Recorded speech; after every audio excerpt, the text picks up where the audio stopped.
Legendary. Hello everyone, and welcome to the very first Kobolds and Catacombs reveal stream. I am Brian Kibler, and I am joined by Peter Whalen. For those of you who don't know Peter, tell us a little bit about what you do on the Hearthstone team. Sure. So I'm one of the initial designers on the Hearthstone team. So we work on designing the cards and the flavor for the set before it gets handed off to Final Design, who does a lot of the balance for the set. And you were the lead initial designer on Kobolds and Catacombs, is that correct? I was, yeah. So we have somebody who takes the lead on each of the sets, and they work on it both in the very initial phase and then following all of the flavor and working with a lot of the other teams on Hearthstone, like art and sound and community, towards the end of the set as well. So for Kobolds and Catacombs, this is a very different flavor of set than we just came from. You know, we had Knights of the Frozen Throne, we've got Death Knights, we've got Arthas and everything going on there, and now we're going underground to explore and find treasure. Can you tell me a little bit of how we got from point A to point B here? Yeah, for sure. So we try to do something different every set. We've done dinosaurs and Ungoro, and then we want to do something sort of darker and creepy in the Frozen Throne, and then now we want to do something a little bit sillier, a little bit of that sort of whimsical Hearthstone spirit. So we said, let's do the treasure set. Treasure set sounds pretty awesome. I want to go find awesome things underground, and then that naturally led to who are cool monsters that we could find underground that would build these elaborate catacombs, and said kobolds. Kobolds are silly, they're fun. So speaking of these catacombs and these dungeons, there's a special addition to this set compared to most, which is the Dungeon Run. And we're going to be looking at collectible cards today from the normal set. But before we get there, can you tell us a little bit more about the Dungeon Run and sort of where the idea for that came from? Yeah, for sure. So the Dungeon Run is a new solo mode for Hearthstone. You go in, we give you this lowly level 1 deck, and you fight a sequence of increasingly difficult bosses. And as you beat them, you get some awesome treasures to add to your deck. Your deck levels up along with you. And it's an entirely different experience every time. When you die, you're out, and you have to start over from the beginning. And if you win, you get to start over again, maybe as a different class, maybe as the same class. And there's 48 different encounters. There's tons and tons and tons of different treasures that you can find. And so every time you play, it's just this different single-player experience. Yeah, I've actually been debating with myself. I'm like, okay, well, when the set comes out, do I want to just try and build decks with the new cards? Do I want to try and explore all the different stuff in the Dungeon Run? Is this something that you expect a lot of people will have trouble with, given how cool it seems? Yeah, it's pretty tough. I think I'm going to do Dungeon Run for sure. Okay. I'm pretty excited about that. I think it's going to be this amazing experience that's really different than anything else we've done. But yeah, there's some cool collectible cards that we're going to show off, and some decks I'm excited to build too. Well, before we get into those, can you let us know a little bit about what we're going to be seeing today? Well, I don't want to spoil any secrets, so we've got some cool stuff. We have one of the cutest cards in the set. I really love it. We've got, well, just for you, we added a dragon to the stream, so we've got a dragon coming up. There's some good stuff. I'm excited. All right. Well, are we about ready to go then? Yeah, Shall let's we do do it? All right. Well, let's see the first card.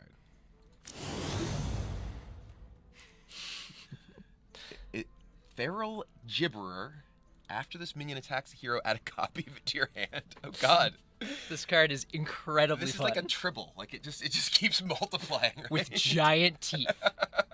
I think this card's adorable. This is the one you're saying was cute? This is the one I think is cute. I love this card. I want to make a plushie. I think it would be Okay. fantastic. Different strokes for different folks. Oh dear. We have some gameplay of the Gibberer going to town, I think. Oh man, this basically happened the first playtest game with this card. Isn't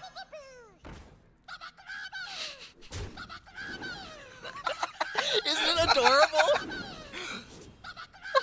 I don't even know what that sound it's making is. It's gibbering. It's I'm actually pretty excited to try this with Hobgoblin in Wild. Yeah, that sounds pretty fun. You just have unlimited 3/3s for one, essentially. Basically, just keep yeah. attacking, getting your opponent, okay. Oh man, yeah, the first time we played this, it got a little bit out of control, and so I had basically a board full of these and also my hand full of them, and I couldn't figure out how to get rid of them. It's like, oh no, what have I done to myself? What have I done? My hand is just gibberers. It was pretty fun. So then we kept it. All right. So how did that design come about? Like, what was the sort of thought process going into that particular one? So this one's actually top down. So we had a fantasy that we wanted to capture, and then we put a card into it. We wanted this creature that there's all sorts of them in the dungeon, and they, you're in the dungeon and you're just getting swarmed by these little creatures. What is that creature that's swarming you? And it says, all right, it's got to have a way to multiply, but we can't make it just multiply all the time too aggressively. So, because we want it to be small and sort of capture that vibe of these little guys that are biting you and crawling all over. So we said, all right, if it attacks the enemy hero, then you can get more of them, and then they multiply very, very fast. All right, yeah. I mean, as we saw right there. Oh, and here we see. Oh yeah, these are some of the early concepts. Art. Oh, nice. Yeah, this character's totally unique, so we had to experiment with a whole bunch of different stuff. The artist was awesome and obliged us with. It's always really cool getting a chance to see the process that goes into, not only the cards themselves, but the art behind them. How this guy actually ended up being, as you said, the most adorable card in the set, I guess. I think it's adorable. I love this card. Giant teeth. He's definitely... He's unique. He is. He's a character. Except that you get 14 of them or whatever. Yeah, he's not very unique. There's a lot of that there. They multiply quickly, so... Yes. All right, well, shall we move into the next one? Yeah, let's see what the next one is. All right, card number 2. Whoa. This is a rogue secret. This is a rogue secret. Okay. Interesting. When a minion attacks your hero, instead it attacks one of its neighbors. I get the sudden betrayal part, thematically. Yeah. I like that. So it's betrayal. Okay, well, first of all, rogue secrets. What's up with that? So we wanted to capture the fantasy for each of the classes in the set. We said, all right, if you're in the dungeon crawl, what do classes do? Well, you have the warriors, and they're these huge armored brutes. You've got mages, and they have powerful spells.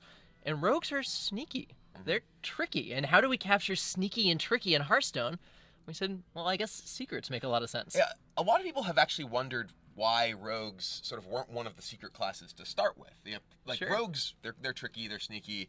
It seems like they ought to have secrets. So, this makes a lot of sense to me. Yeah. It's just interesting that it's happening right now. Yeah, sure. So in the beginning, secrets were in Rogue. Okay. It was actually one of the original secret classes, but Rogues already had a lot of stuff going on in Classic. They had combo, they had a lot of cool, interesting cards that interacted. And some of the other classes, like Paladin in particular, they don't have a special keyword that's just for them. Sure. So they shifted secrets into Paladin so that there was a lot more going on. It sort of balanced out the class a little more. And now lots of classes have different stuff going on, and so we're going to try out secrets in Rogue. Are Rogue secrets something we can expect to see more of? Definitely there's going to be more in this expansion, because if there's just one secret, it's pretty boring. It's not very secretive, no. But going forward, the plan is to not do them, at least not for the next set, and then we'll kind of figure it out going forward. One of the nice things about having the Standard and Wild split is that we can keep Standard, just 3 classes have secrets. If you're a player that doesn't like to see secrets all the time, then we can keep it restricted. But in Wild, there's going to be a lot more stuff going on. It's kind of a crazier place, and Rogues will have the ability to do some of that stuff. And in Standard for now, they'll certainly have secrets as well. Yeah, exactly. So I'm pretty excited to see Rogue secrets in Standard. Yeah, it makes a lot of sense. Rogues they're sneaky. They got their secrets. Yeah. So. And they betray people, I guess. Well, I mean, this is very like, I guess we're gonna see. Oh, yeah. Either one of these betraying the other would be kind of a disaster if you look at it. I think this is going to end pretty well for our Rogue. This is one of those places where you just don't attack. It's like, what could this be? You fool. Oh, there's the animation for the Rogue secret. The sort of daggers. That's cool. I think it's awesome. Poor Arthas, betrayed by his own gastropod. It's tough. Poor gastropod. Slain by a giant Lich King. I mean, that's kind of a gastropod's place in the world. Hopefully, is to take down somebody else's minion. That's what you aspire to when you're a gastropod, I think. At least as far as I can tell. Yeah. So, like you said, there's got to be more secrets in order for the secrets to not, to be at all secret. Yeah, that was one of the important things for this. So there's 3 rogue secrets in Kobolds and Catacombs, and we wanted to make sure that you played around them differently, so that there was some interesting gameplay with them. One of the other things we really wanted to capture with rogue secrets is that they're all timing based. At the right moment, these secrets are fantastic, and so you need to take advantage of that. And rogues in general tend to be trickier, and very much you have to plan out your moves, and so the rogue secrets play into that. So that one's particularly interesting because the opponent needs to play around several things. It's like not only do I attack, what do I attack, but it's how do I position my minions before I attack. Because if, for instance, you play a small minion between those two and then attack, Yep. it really throws things off entirely. Yeah, exactly. And as the rogue, you get some ability to control that too, right? Which minions do you kill? How do you set up a board like that? All right. Which is pretty interesting. Well, shall we go on to the next card then? Yeah, let's see what we got. Ooh, it is another rogue secret. It is. Cheat Death. When a friendly minion dies, return it to your hand, it costs 2 less. Ooh. So this is kind of like a getaway Kodo, except more powerful, but it costs 2 mana. Right, exactly. It's like a getaway Shadow Step in some sense. Okay.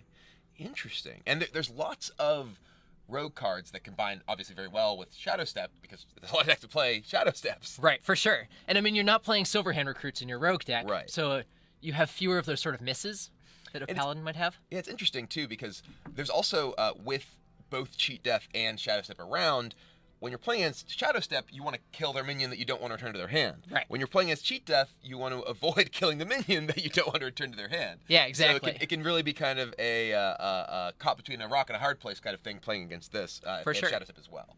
Yep, exactly. One of the things that when we showed rogue secrets to other players for the first time, internally, they said, wow, it looks like rogues are just stealing a secret from every other class and then tweaking it a little bit. We have Misdirection is Sudden Betrayal. That's what they stole from Hunters, and they stole Getaway Kodos, and then, So do they steal... I hope they didn't steal Ice Block. Well, we'll see what see what they borrow from me. all right. It's not going to be our next card. It's not going to be our next card. We got to keep some rogue secrets for the rest of the reveal season. Right, exactly. All right. Well, we do have another card coming up. We do, and this one's special just for you, Brian. Is it? Oh, I see dragons. There are some dragons. Oh, it's a priest dragon even. If you're holding a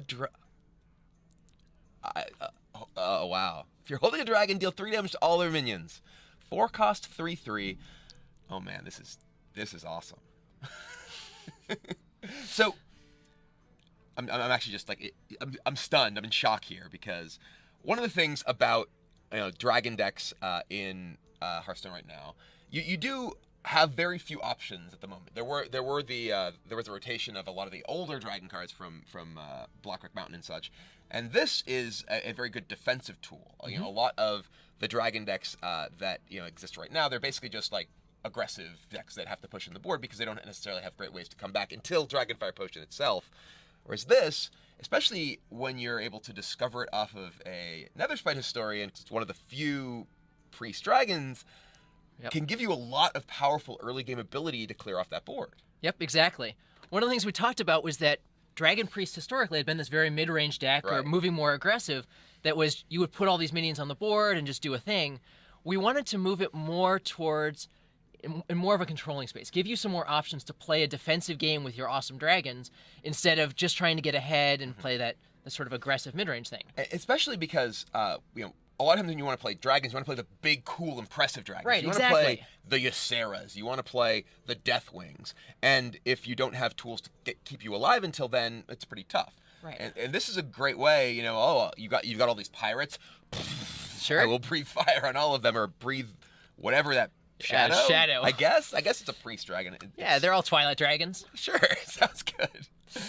But dragons are sort of a very central theme of sort of traditional fantasy of dungeon crawls. Breaking into the dragon's lair, stealing their treasure. We see a lot of that in these images. Are there a significant number of dragons in the set? Please say yes. Please say yes. Please say yes. There are certainly a bunch of dragon images. There are a handful of dragons period, and then Dragon Matters cards as well. Okay. That's another Alex Horley piece. I see his signature. It is, yeah. I think it's fantastic. I have Deathwing Dragonlord on my wall. I'm going to have to get one of those too. That's sweet. Yeah, that one's awesome. Very, very cool. Are there more Dragon Matters type things going on? Is this something along the lines of what we saw in Blackrock Mountain? Or are there more not dragons crawling in dungeons? Yeah, there are dragons in these dungeons. Priest has a couple of Dragon Matters things. I mean, we saw Duskbreaker. Well, someday over the course of the spoiler season, we might see another thing. All right, I am pleased already. And we've got a card named Dragon Soul. Yes. It makes dragons. Yeah. It's pretty cool. There's going to be some dragon stuff, but not a ton of Dragon Matters. Sure. Not like Blackrock Mountain. I just need dragons, and I'm happy. Yeah, well, we've got some dragons for you.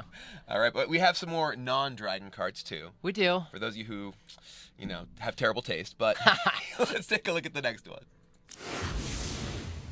Ooh, the Rune Spear. So this is a legendary weapon. This is a legendary weapon. And this is the Shaman weapon, yes? It is, yes. After your hero attacks, discover a spell and cast it with random targets. Yeah. Okay. This is interesting. It is very difficult for me to wrap my mind around what's going to happen with this card. It's an 8-cost, 3/3 weapon, so it's not really a particularly efficient weapon for just killing minions. For sure. This is, a weapon that without the text you'd expect to cost 4, maybe. Yeah. So, what's sort of going on here? What was the thought process? Surrounding legendary weapons in general, particularly giving legendary weapons to a lot of the classes that didn't have really weapons before. And then how you got to this for the Shaman one. Sure, yeah. So legendary weapons in general, one of the core fantasies of doing the treasure set is we got to have some awesome treasures. Mm-hmm. So we wanted to have legendary treasures in there basically from day one. And so we've got these weapons and we needed to put them in all the classes. So we had to figure out how do mages and priests and warlocks handle having weapons. And so we gave them these 0 attack ones. We've seen Alaneth, we've seen Dragon Soul, that are these weapons that advance your game plan in ways that aren't just beating up on minions. For some of the weapon classes, though, we wanted to let them beat up on minions. And so the Shaman fantasy, especially if you look at that traditional dungeon crawling thing, is very much in the space of, I've got a weapon, and I've got a weapon in one hand, I'm casting spells in the other hand. We wanted to capture that in the legendary weapon. And so that's where we are. We looked at the Shaman spells and said, there are actually a lot of untargeted spells that aren't going to hit a random thing. You're going to have a lot of control over it. And they're interesting in sort of different ways. So you can hit things like Devolve or Volcano if your opponent has a big board. You can hit Bloodlust if you've got a big board. Maybe Evolve. So there's a bunch of interesting options there. Can this hit the spellstones? This can. So there's the one that copies your minions. So this could potentially is attacking, because it's a 7-cost spell too, right? Right, for sure. Okay. So there's some pretty good stuff you can get off of this. What I'm really hoping is that the Hunter legendary weapon is Thunder Fury. I played a lot of WoW back in the day, and the fact that Thunder Fury was a Hunter weapon was always one of the funniest memes to me. A Hunter in my guild got the first part of the binding. Perfect, of course. Because no one knew what it was yet. It was way back early vanilla. And then they have to get the second part of the binding. You've already got the first one. It's not like you're going to get 3. Right, exactly. So, I mean... I'm just really hoping that card's in the set. Don't tell me if it is. Well... Either way, but I am really excited for the legendary weapons in general. Obviously, Dragon Soul, super cool. And seeing ways that you use the weapon slot to essentially create permanence, more so than a minion. Because obviously, any minion that's on the board, you can kill it with a spell, you can kill it with a minion. But weapons require a special type of removal, so they have a tendency to allow you to kind of build your deck around them in a different way, to expect them to remain in play a little longer. Yeah, which is really cool. Dragon Soul is great for that. You put it out pretty early, and then every time you get one of these big turns where you cast a bunch of spells, you get a dragon. Alaneth. Can you get more than one a turn with Dragon Soul? Oh, yeah. If you have a really big turn, you got 7 dragons at the end of that. Now you're speaking my language. Oh, it's pretty good. You have a dragon army. I see what you did there. All right. Well, moving along to the next card. Yeah. Branching Paths. Choose twice. Draw a card. Give your minions +1 attack. Gain 6 armor. So this is a Druid card. It's a Druid card. They choose twice. 2 of 3. So this is, can you choose the same thing twice with this? Yes. You see the same options each time, and you get to pick. So this is, you get, I guess we're going to here we're going to see it. Oh, look at this tremendous army. Oh, they're going to be pretty good. So eat the mushroom, explore the darkness, or loot the chest are your options here. All right. We're exploring. Guys are getting a little more powerful. I might have chosen to. Ooh. Oh. If you knew you were getting that. What do you know? So lucky. Now these. That's. Well played. I think the appropriate emote there is actually thanks. Seems reasonable. That's just the emote metagame. And look, exact lethal. Exact lethal. That was actually a mistake, though. You're supposed to let the tiny fin or get the final penguin blow? get the final hit. That makes sense. It's pretty important for their self-esteem. I mean, Makes sense. They need to understand that they have an important place in this world. When we did the Ungora reveal video, it was a hunter killing a whole bunch of know. tiny fins. It was horrible. It was horrible, and this is the tiny fin strike back. All right. So tell me a little bit about this general design. You know, obviously, it's kind of going somewhere with the choose mechanic in Druid, but you know, with a little bit more flexibility and a little bit more power. Yeah, exactly. So choose one is a cool mechanic. It gives you a lot of different options. It's pretty skill testing, and it gives you variety in like how your games play out. And so we wanted to play that up. What's the leveled up version of the choose one mechanic? And we said, all right, it's going to be choose two. So we're going to give you 4 options. You're going to pick 2 of them, and that's going to be great. But we found 4 options. They were okay, but it was weird that you didn't get to pick the same one twice, and people weren't sure what was going to happen. So we cut down to just 3 options. And we said, okay, you can pick the same one twice. And that's a lot more opportunities for different choices that you can make. There's a lot of different ways this card can play out. We're pretty excited about it. So is this sort of a new thing we'll be seeing more of in Druid? Are there more choose twice cards in the set? There are not more choose twice cards in the set. This is the only one you get to choose between what direction you want to take your adventure. Well, if the audience at BlizzCon has anything to say about it, it is in fact certain death, I believe is what we're choosing. I've heard that, yeah. Or lighting on fire. That was pretty remarkable to hear, like sitting at the BlizzCon stage and just hearing this entire room chanting, certain death, certain death. They were really excited about it. That was fantastic. That was a great presentation. I think I was actually in the part of the room that died, so I really don't know how I'm here today. That's tough. Crushing walls is devastating. There's lots of interesting stuff that we saw both there with the presentation. Is there more sort of cards that will play off of that theme of having to choose the right path in the dungeon kind of thing? Yeah, there's some of that. The idea that you're in a dungeon and you're exploring, and there's a lot of different opportunities out there, and a lot of different. Sometimes it goes well, and sometimes it goes less well. And how many times, are we going to see the treasure hoard and the certain death? And what if we choose a treasure hoard? We still don't even know what would have been back there. That's true. There were some pretty good stuff out there. We'll never know. Well, I mean, eventually you'll see all the cards. True, but I mean, we won't necessarily know if that was what was behind the door that said treasure hoard. That's true. You can ask Ben. I don't think he'd tell me. I don't think so either. Gotta keep the secret. Gotta keep the secrets. All right. Well, anyway, we're not going to keep the next card secret for much longer, though. That's true. So let's take a look. Oh, this is all right. Oh, this is something going on here. So I see a new card. Whoa. Level up. Give your Silverhand recruits +2/+2 and taunt. And taunt. So this is basically. Oh my god. It's Quartermaster It is for a Quartermaster. new world. Yeah, it is Quartermaster. Yeah, that's the appropriate remote. Yeah. That is the appropriate remote right there. Level up. Give your Silverhand recruits +2/+2 and taunt. So, obviously in Paladin, a lot of cards we have seen, like Quartermaster, which you just talked about, as well as like Lightfuge Stegodon. Yep. They care about the Silverhand recruits. That's one of the things that Paladin does. This is obviously a pretty comparable thing to the Quartermaster itself, but doesn't have the body attached. Yep. Also, just the level up as a thing is sure. obviously a pretty core element of the traditional fantasy roleplay here. Yeah, we definitely wanted to have a card in the set named Level Up. Yeah. And it's got, you saw the animation for it. It's got the sort of traditional World of Warcraft thing, and the sound it's awesome. So if we're gonna have something leveling up, makes sense. Silverhand recruits, they're gonna get a little bit better. And Silverhand recruits in Wild are actually very powerful. For sure. This is something along the lines of Quartermaster that in a lot of matchups will actually be better because you care more about being able to defend yourself against, say, an aggressive deck than you do about just having an additional body on the board. Yeah, for sure. And you've got Lost in the Jungle, which is great for making Silverhand recruits. You've got the Drywisker Jailer, so you're going to have Silverhand recruits in your hand, so you actually get to pick when you play them out. So you have some control over who's leveling up. Yeah, and I like the fact that the jailer was actually in the hand, and they're just don't exactly. forget I exist. Don't forget I exist. I'm important too.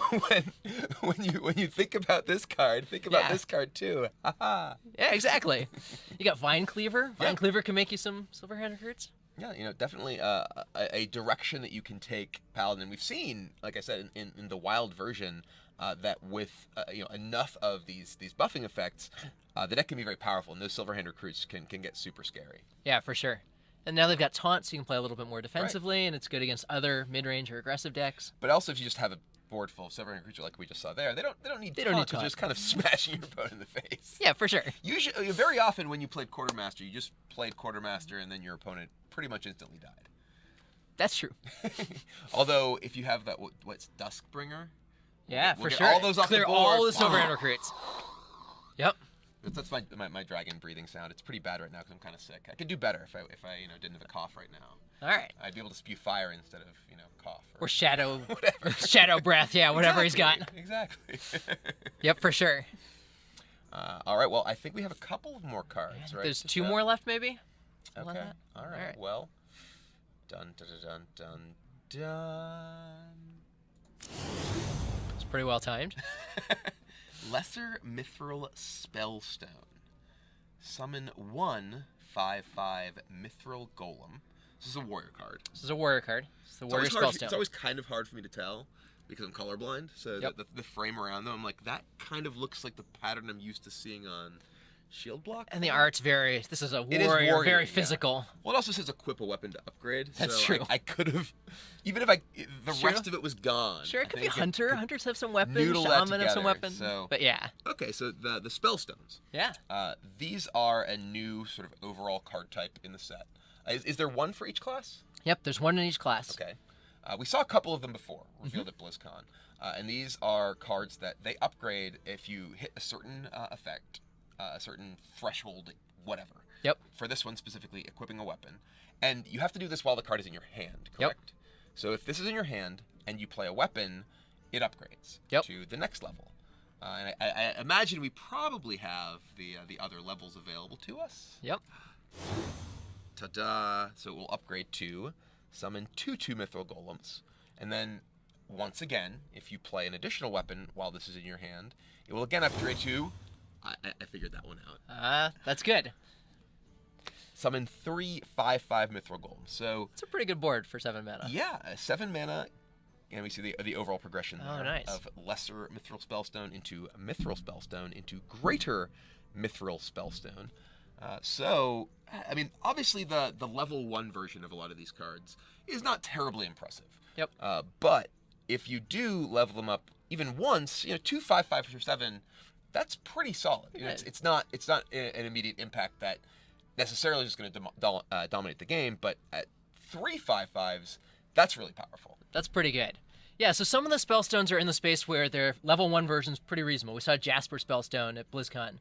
That's the Druid one? Yeah, that's the deal 2 damage to a minion for 1 mana, which is like pretty reasonable. And then that levels up to deal 6 damage to a minion at the highest level. This one, summon 1/5/5 is not, that's not super special. But summon 3/5/5 golems is that can be really powerful. Pretty awesome. And frankly, if you're playing a controlling style of warrior deck, you will frequently have a number of weapons. Especially, I've been playing actually a lot recently with Forge of Souls. Oh, okay. Because Bloodrazor is so good in so many of the warrior decks that I just want to draw it more often. So I've been playing like a Forge of Souls, a War Axe, and 2 Bloodrazors. So I'm always guaranteed that my Forge of Souls gives me a Bloodrazor.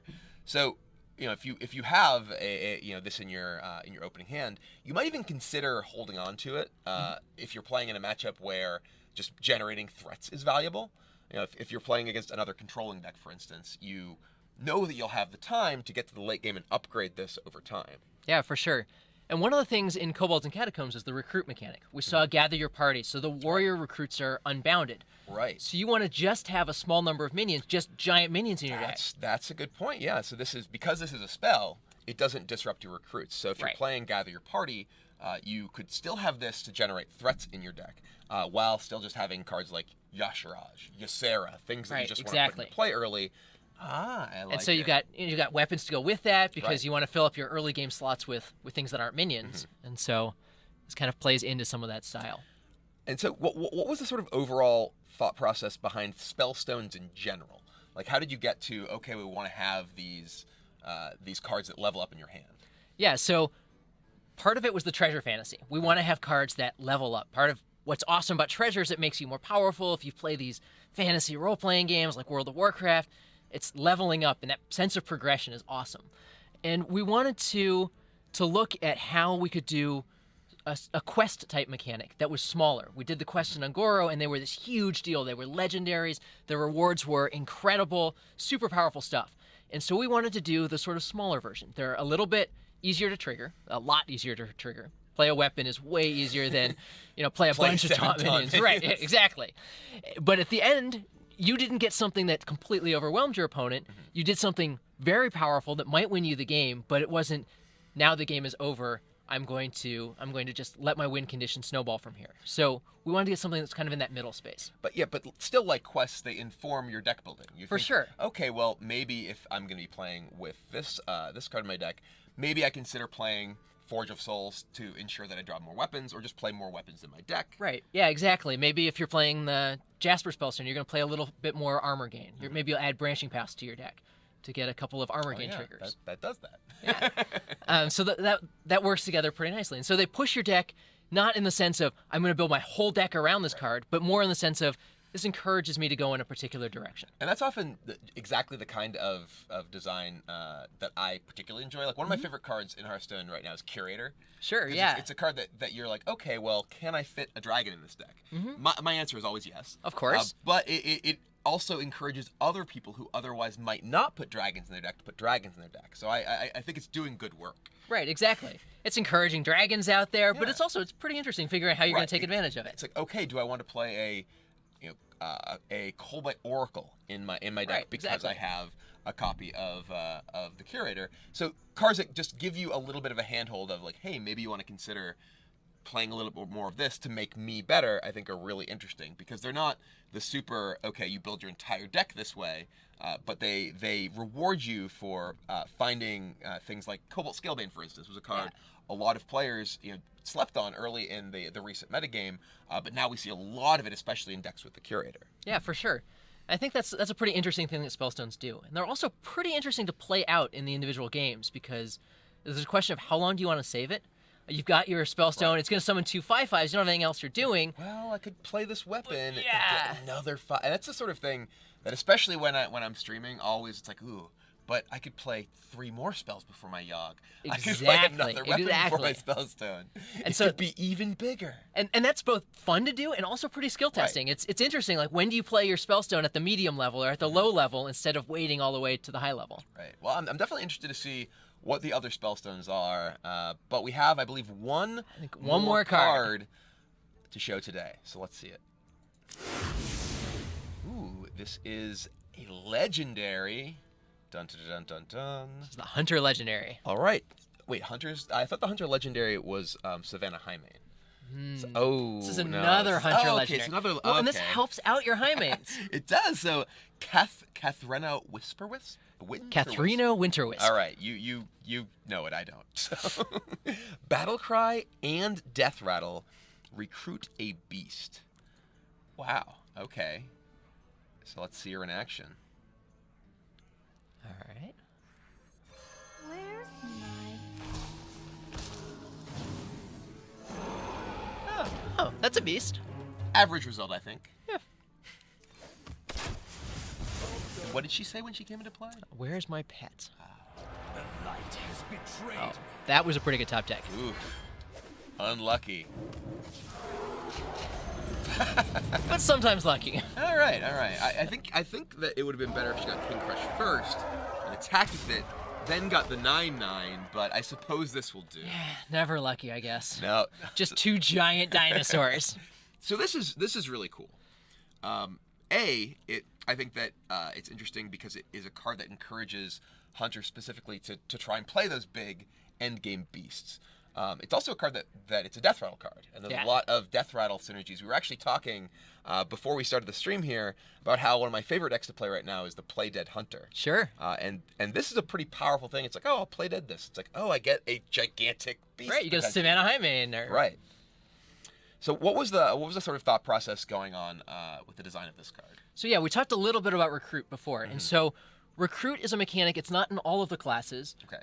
But a number of classes just kind of touch on it. Hunter, for example, does it. This is the only Hunter Recruit card, and they do beast recruiting because that makes sense for Hunter. And so we wanted something that played more in that space of I want to play a controlling defensive Hunter deck that plays a lot of giant beasts. Playing giant beasts in your hunter deck is pretty cool.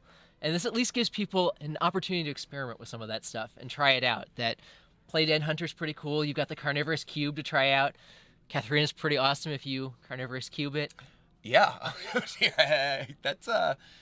pretty serious. That's pretty serious. So is Highmane. So some of the cards that you play in that deck, you might work well with Carnivorous Cube, Play Dead. Yeah.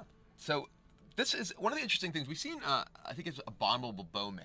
Yeah. That's always a card that's so hard for me to pronounce. Abominable Bowman. I think I got it. Yep. I think I did. I'm not even gonna try.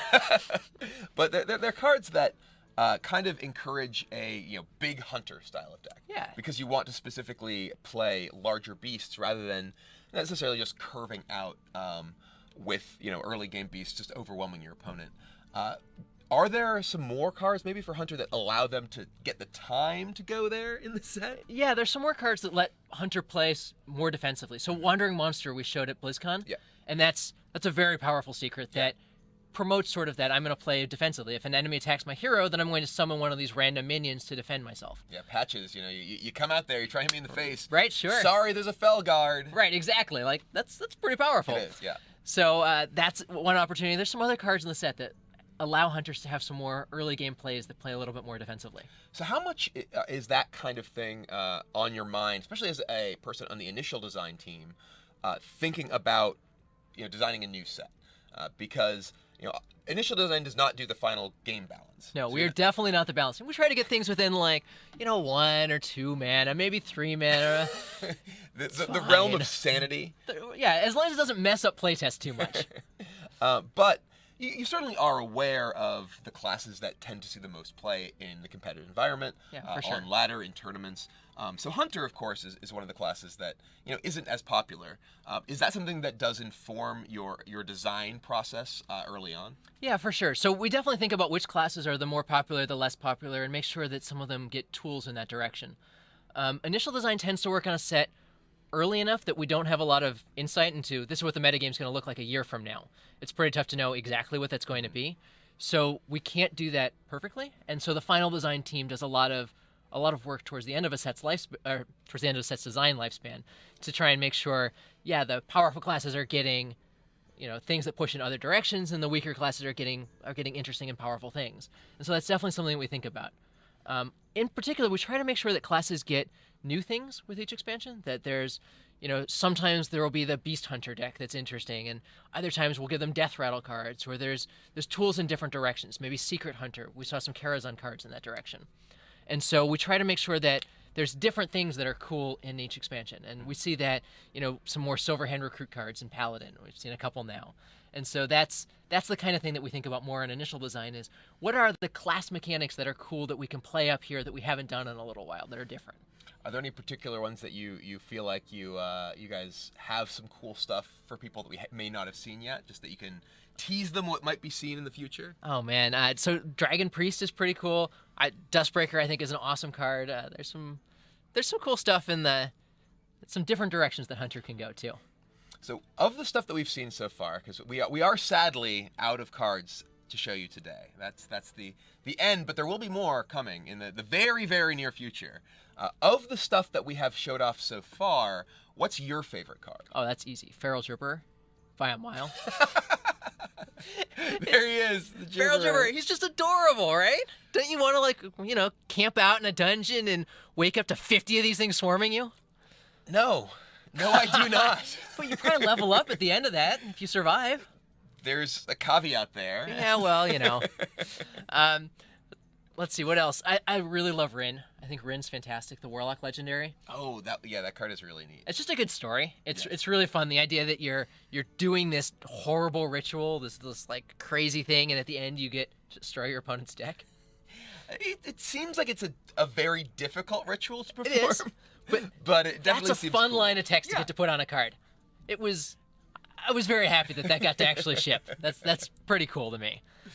What else? Carnivorous Cube's awesome. I love that card. That's probably my favorite card that we have seen so far is Carnivorous Cube. That one's really fun. I think that like I said, the Play Dead Hunter deck is obviously a very interesting potential home for that card. as well as there's just so many other things you can do with it too. It's trigger death rattles, attack a big a big minion with your big minion, then eat your big minion and get it to come back twice. Yep. It's kind of crazy stuff. It's pretty awesome. The gameplay with it's super fun. There's various times where you're like, oh, Carnivorous Cube's the perfect card here, or it's not exactly perfect right now, but I'm going to do something cool with it eventually, or maybe I'll like play it and faceless it, and there's all sorts of interesting things that you can do with it. You can use the Shaman spellstone to get a whole board full of Carnivorous Cubes. Yeah. It's pretty interesting. Yeah, I like Marin a lot too. That story was in the set super early, where it's just. Oh, I actually blanked on it. Like I've been playing so much Marin. Sure, and yeah. I'm like, Marin, was this a card? I'm like, oh right, the treasure chest guy. Yeah, the treasure chest guy. He's like, we're gonna have an adventure, and he goes out there, and he makes a treasure chest, and then you have to break it, and that's a fun story, and I've really enjoyed it. I actually with what's the crown? The one that Xerox gives you two crown. Legendaries. I actually got 2 Mare Noggin Foggers off that. Oh, nice. And it was just like arrows going everywhere That's on my awesome. screen. And then someone pointed out that Noggin Fogger's first name is apparently also Marin. Oh, In the I didn't in know the- that. That's I awesome. guess it is. I don't know. That's very cool. That's perfect. Yeah, he's super fun. I was really glad that he got to come out early. I think that's been it's fun when we can do that, right? And have a metagame that's around this guy that's just breaking treasure chests. Yeah, I mean, it's the sort of thing that I don't think it's a terribly powerful competitive card. I don't Sure. expect to see this necessarily showing up, but it's a super fun card to play with.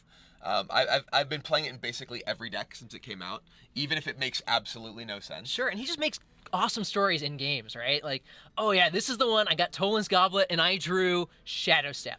And now I've got 9 Shadow Steps in my hand, and who knows what I'm going to do with that. Yeah, I actually filled my hand with Netherspite Historians once. That sounds pretty had fun. no dragon. But my So hand was full, so I sad. burned the next card. But then I got a lot of dragons off. All right, that's good. Yeah, it just creates awesome stories every time. I really love that card. Do you have any particular stories around any of the cards we saw today, as far as the design, like anything that was like really weird, getting to the point that we were sort of finally at? Oh man, we've talked about a bunch of like how cards ended up places. Branching Paths evolved a lot as design went on, trying to figure out exactly how many effects and which effects they should be too. We try to make a treant on there. Gain a mana crystal was on there at some point. There's a bunch of different things that Branching Paths has done because there's so many different possibilities, and so that was pretty interesting. Playing Feral Gibberer and filling up my board in hand, that was pretty fun. The first time you play a card, sometimes you don't really understand the right way to do it. I kind of want to see the Feral Gibberer in action again. Can we do Sure, that? yeah. Is that something that's possible? All right. For those of you who may have come in late and missed this guy, I mostly just want to hear him attack again. Yeah, listen to him and come into play too.